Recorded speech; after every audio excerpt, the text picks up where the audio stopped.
Do you love the idea of personal growth but find the practice of it exhausting? We get it.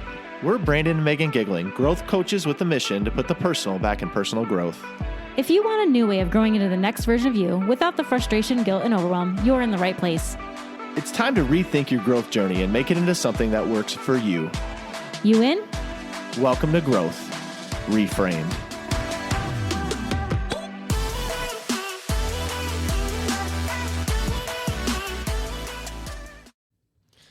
Hey y'all, welcome back to a new episode of Growth Reframed. We are so happy you're here. Welcome, Maggie.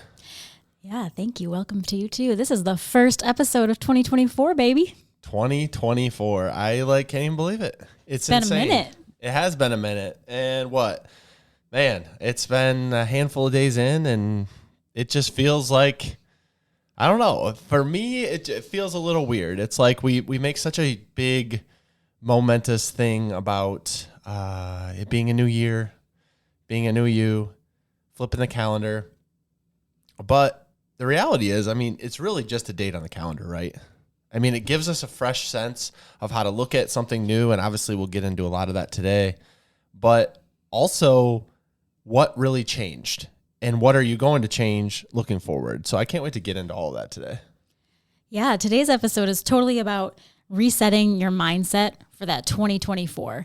And it doesn't take a new year, as you were saying, B, to reset your mindset, but it is a good opportunity to reflect, to make some changes or not, and kind of plan for the new time. And whether you're doing that at the beginning of 2024 or any time during the year, I think it is important to do that, to kind of see where you've been and see where you're going.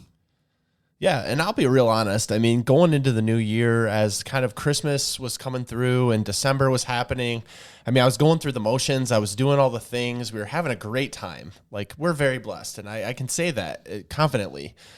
But I just felt like I literally was just going through the motions. I didn't feel really excited about the Christmas season. I didn't feel excited about the holiday season. And in turn, I didn't feel super excited about the new year. And really what I was doing is I was focusing a lot on what hadn't happened for us, even though we had a great year. I was focused on a lot of the negative things, the negative pieces, and I think we can all fall into that trap. So I was looking at what didn't happen, and then I was just looking at the year ahead in 2024 and was just like, how am I going to work this stuff in? Do I even want to pursue certain things? Do I want to flip the page on other things? Do I want to just throw some things completely out of my life altogether? All huge questions, which I guess the flipping of the calendar is exciting in that way because it made me reflect, which is what you were talking about, Meg.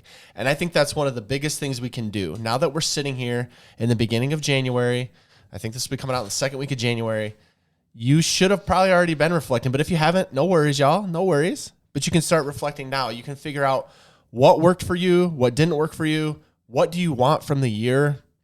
And I know that can be challenging even for some because so many things have gone wrong, so many different ways and all those things. But I'm going to challenge you to reset your mindset and reframe your thinking around the new year and really thinking about how 2024 can be different than that. Let's not stay too long on the past. The past does two things. It can teach us something. And, it definitely happened, but now it's time to turn the page and move forward. So how can we do that? And I think reflecting is the first way to really dig in. Right. And for me, one of the most powerful things I do when I reflect is to think about how it felt. So it's not yes or no, did I accomplish this? Although that is part of it for sure. For me, it's how did I feel as 2023 was ending and as 2024 is beginning? How am I feeling? What do I think about last year? What do I like about last year? What did I struggle with last year? And how did all of that make me feel? And when I'm starting this new year, if I'm going to plan for the new year, then do I want to repeat how I felt? Was it last year the best year ever? And I want to do exactly the same things to get me the exact same results so I can feel the exact same way in a year from now? Or do I need to turn some things around, start something a little bit from a new angle because the feeling that I got when I think about 2023 isn't the best feeling. And I think that if we go on feelings, if we really reflect on how things felt as we ended last year and are beginning this year, that can really tell us a lot. It can help our gut understand what we're really looking for, and from there, understand the changes we do or don't need to make. Yeah, I think it's important to note too that it's not, I feel like a lot, at least for me, I can speak for myself, that I get stuck in the cycle of focusing on what didn't work. And so like I can be positive about a lot of different things, but like then I look at the one piece of my life, and I think we all do this in one way, shape, or form. You look at one piece and you say, well, that didn't go well, so then everything else didn't go well. So I would challenge you while you're doing this practice, while you're reflecting, you don't just say, man, my job sucked this year. And so, I really had a crappy year in 2023. In 2024, I'm going to have to do something different. I want you to really think about it in every aspect of your life. So whether it's career, whether it's your relationship, whether it's relationship with your spouse, a relationship with your kids, whether it's a hobbies you're pursuing, whether it's the mindset that you're putting forward, whether it's just different activities, break it down in as small and bite-sized chunks as you can to get to the place of being like, okay, I want to reflect on all of it. And the only reason I say that is because we do really get stuck in that veil of the negativity and say, well, like right now, the world seems like it's a mess. So we're focusing on that and we're saying, well, what am I even doing? Why am I even trying? What am I even doing? Why am I even pursuing that? And I challenge you to say, look past that circumstance, look past the one thing that might be going badly, and look at everything else. And like you said, Meg, look at how you feel. How was that emotion? Because a lot of times we do two things. We take everything for granted, like we take time and everything else for granted. And then we think we need the date on the calendar to switch our mindset and to switch how we're feeling. When the reality is, y'all, we know you could do it today. You can do it tomorrow. You can do it the next day. You don't have to wait. You don't have to wait for the perfect time. You don't have to wait for the perfect energy. Like if you have relationship issues today, you could take your wife on a date today. You could do something different today. So like, what could you do? And that brings up a lot of different emotions, like you were saying. Yeah, I think that's a perfect lead into the second part of what you do, because after you reflect, it's time to plan. You've got to get that planning down, because you have to understand, well, if this is where I'm at and this is where I want to go, I'm going to need to understand how to get there. And you're not going to ever just accidentally get there. You're never going to mistakenly have a better year this year than you did last year. It takes work. It takes dedication. It takes some changes. It takes some things to maybe shift around as far as your priorities or as far as your time allotment and allocation. You might have to do some things differently. And I think that what we often miss is we miss that really, what is the word I'm looking for? That really, I hate when this happens.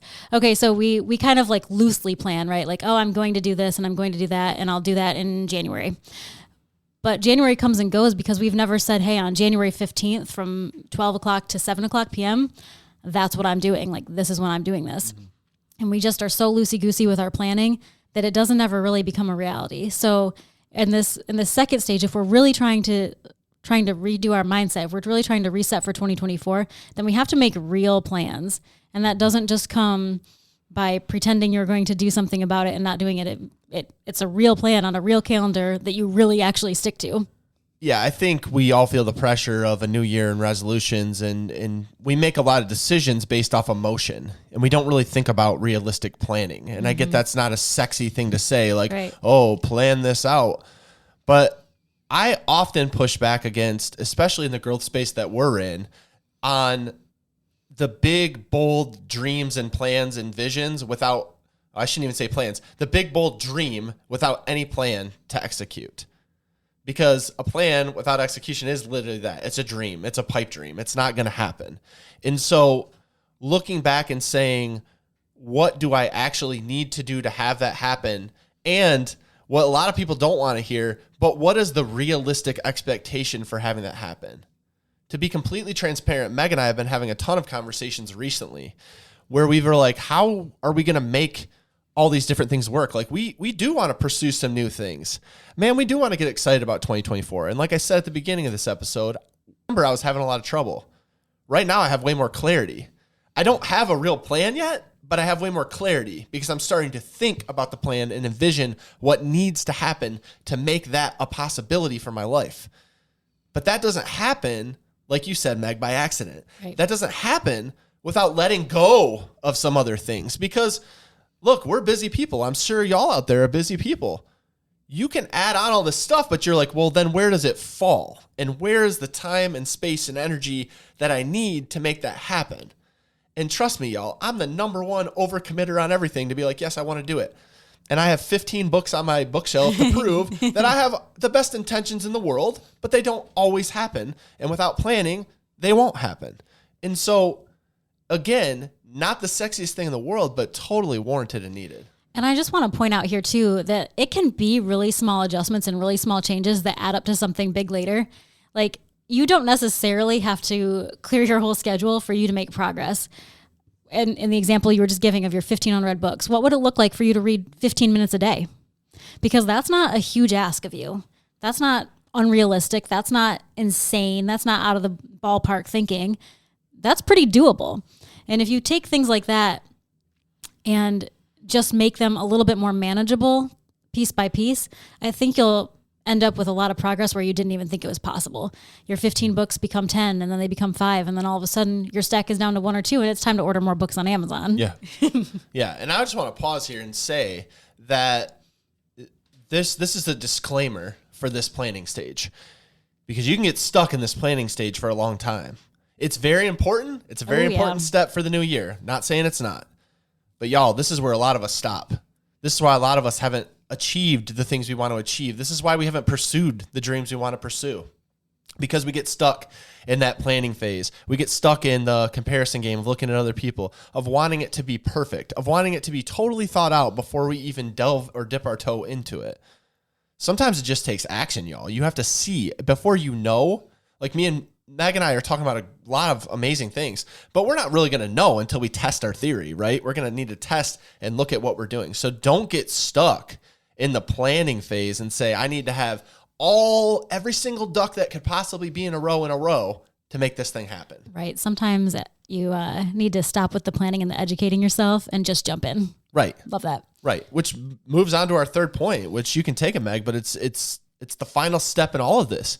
It's execution. Execution's a hard one. And I think one of the most helpful things that I've ever heard or started implementing in my own life is to have somebody with me along the way.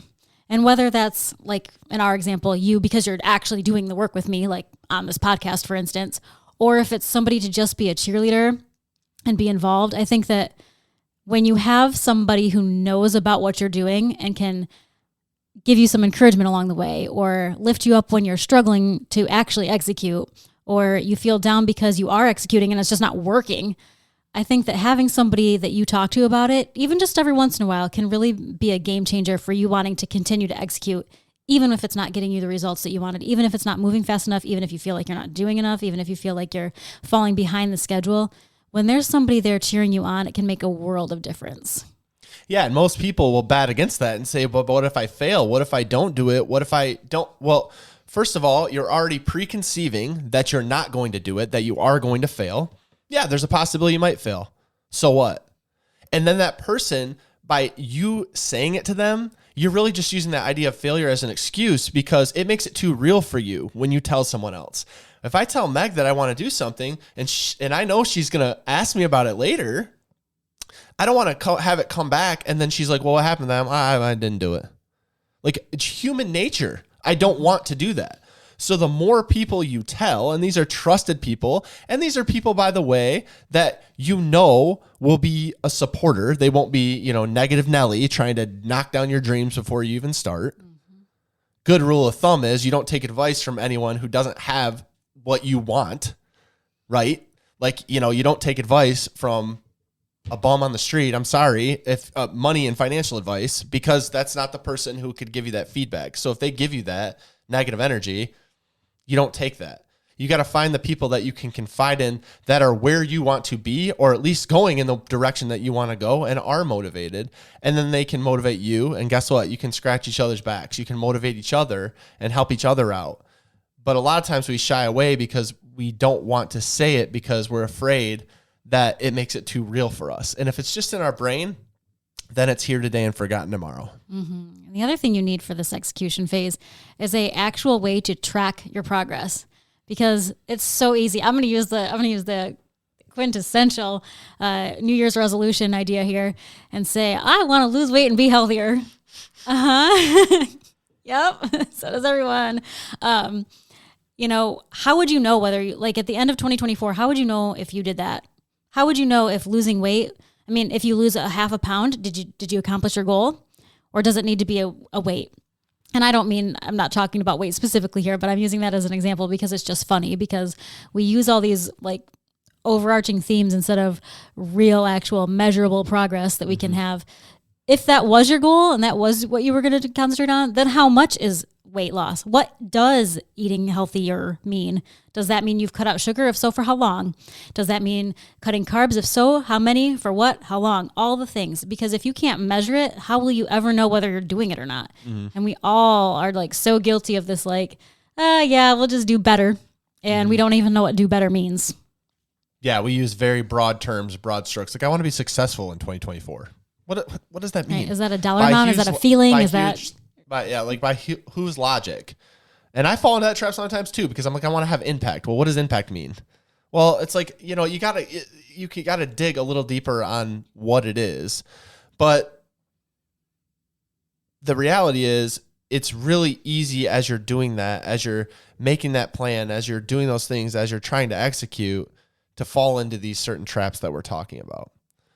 You might even find yourself, and man, this is going to really just be a terrible thing, but you might even find yourself wanting to get more rest and step back during this time. Maybe you worked way too hard in 2023. Wow, that's a novel idea. Maybe you're burnt out. Maybe that happened. Maybe you took on too much. And when you execute now, you're going to fall into that guilt shame cycle of not doing enough. And trust me, I've been there more times than I can count. But you got to be realistic with what you're able to do. And if that's what you're doing, to step back, you're going to have to get more comfortable with letting some things go. And that's part of the execution phase, because you actually have to do what you planned or said you wanted to do. And what's the sacrifice that you have to make to allow that to happen? Because it doesn't come without sacrifice in some way. Absolutely. I think that's a beautiful place to end this episode. I couldn't have said it better myself. Friends, we are so thankful for you. We will see you here next time. Love y'all. Thanks for listening to Growth Reframed. If you enjoyed this episode, please make sure to subscribe and leave us a review. We would love to connect with you, so shoot us a DM on Instagram @Growth Reframed. We love y'all.